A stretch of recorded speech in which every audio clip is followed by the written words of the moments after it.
Hey guys, welcome back to the channel. I know this has been my first long form content video in a while, and I'm sorry about that. Work has been really busy, just life in general has been really busy, but I'm really excited to get back into the swing of things and start releasing content.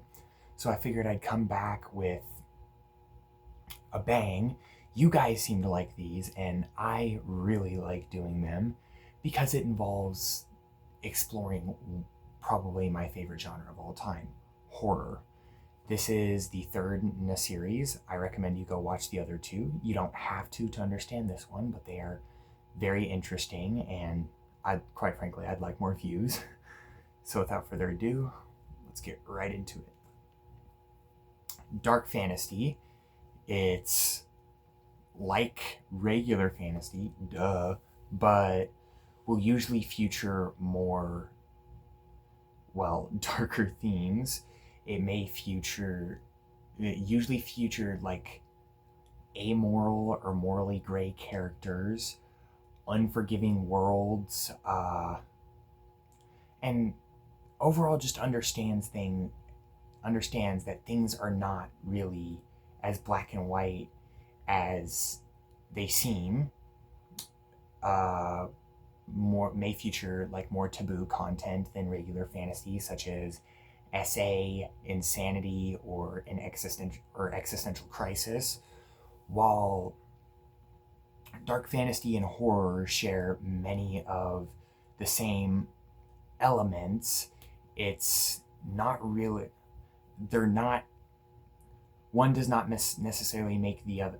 What I'm saying is, dark fantasy isn't necessarily horror, and horror is not necessarily dark fantasy. Some examples of dark fantasy by itself would be like Game of Thrones or Berserk, Coraline, and Pan's Labyrinth, a couple of my favorite movies of all time. I love both of those movies.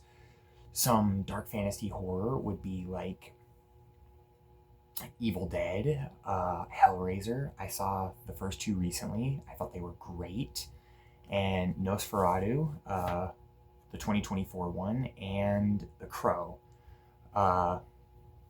Next on the list, we have surrealist or acid horror. It uses like a dreamlike and bizarre imagery to cause confusion, unease, or dread. This is a more atmospheric and, I guess, slow burning and subtle horror, devoid of logic in at least some capacity. And some popular examples would be Eraserhead, the end of Evangelion. I saw the end of Evangelion recently, and I thought it was great. It only took me about 4 years to finish that anime, but I finally did, and it was great. Antichrist and Jacob's Ladder. Antichrist is a pretty underrated one, although it is a lot in every respect. So if you can't handle more graphic or taboo content, I would not recommend checking out Antichrist.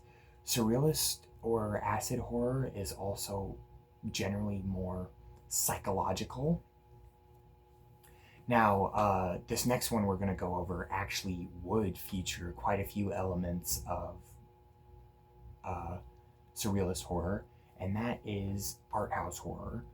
These are usually less popular, more independent films, rather than focused on gore or jump scares, more overt elements of shock. It's more focused on artistic expression, drama. They're very atmospheric and defy typical story narratives. Maybe they'll have a more non-linear storyline. A lot of them can also be philosophical. This is also just with the art house genre in general. It's a type of movie, which I'll get into in a later video. Symbolism and metaphors absolutely abound, and I seem to like movies like this. It'll usually take multiple viewings to appreciate it, and usually very much so drama blends. Uh, like I mentioned earlier, drama is a pretty prominent one. Psychological and surrealist would definitely be very prominent in a lot of art house horror. Some popular examples of this would be Lighthouse, Midsummer, and Antichrist.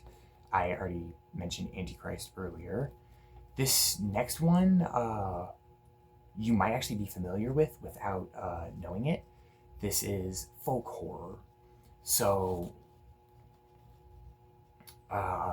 it's like folklore, like for example, like Bigfoot, ancient superstitions, like some sort of a fairy tale or campfire tale type thing, usually in an isolated, more country type community, like some small town out west in the United States, up in the mountains, something like that, you know? Usually involving some sort of pagan belief as well, or pre-Christianity type belief. It's also a lot, usually more of a slower burn, but you can have some more fast-paced folk horror, but usually that is not the case. Some popular examples of this would be The Wailing, pretty underrated Korean movie. Although if you ask me, Korean cinema in general is just underrated. I absolutely love it. An anime called Shiki. It's one of my favorites. I find this one pretty underrated as well. Blood on Satan's Claw and Silent Hill, both the games and, or at least the first game, and the movie. So this was defining subgenres of horror. I hope you enjoyed the video. Please like and subscribe for more. What is some content you'd like to see me do? Or what do you think are some subgenres I missed? Let me know down in the comments, and I'll see you later. Bye.